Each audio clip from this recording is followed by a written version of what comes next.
ভয়াবহ বিস্ফোরণে লণ্ডভণ্ড হয়ে গেল ঢাকার বিখ্যাত এক মাদ্রাসা। মাদ্রাসার আড়ালে জঙ্গি কার্যকলাপ চলছিল বলে স্থানীয় বাসিন্দারাই কিন্তু এবার অভিযোগ করলেন।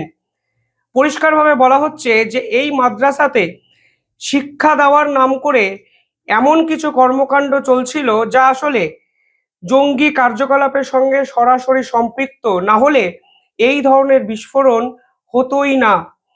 বিস্ফোরণে শুধুমাত্র মাদ্রাসার ছাদ দেওয়াল যে উড়ে গেছে তা কিন্তু নয়, পাশের বাড়ি, পাশের একাধিক ইনফ্রাস্ট্রাকচার কিন্তু ভীষণ মাত্রায় ক্ষতিগ্রস্ত হয়েছে।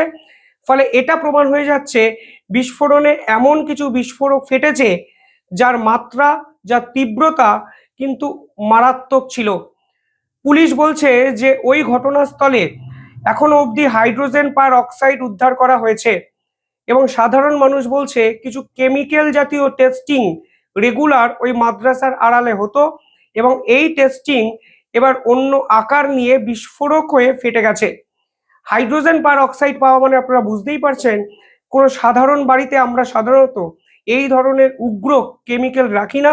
ফলে এমন কিছু তৈরি করার পরিকল্পনা ওই মাদ্রাসাকে সামনে রেখে হচ্ছিল যা আসলে বাংলাদেশের বর্তমান চিত্রটাকে কিন্তু এস্টাবলিশ করে।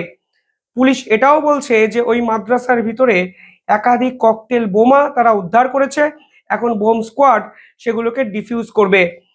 কিছুদিন ধরেই বাংলাদেশের একাধিক স্থানে বিস্ফোরণের কথা আমরা শুনেছি, এমনকি মোহাম্মদ ইউনূসের গ্রামীণ ব্যাংকেও ককটেল বোমা হামলা কিন্তু হয়েছে।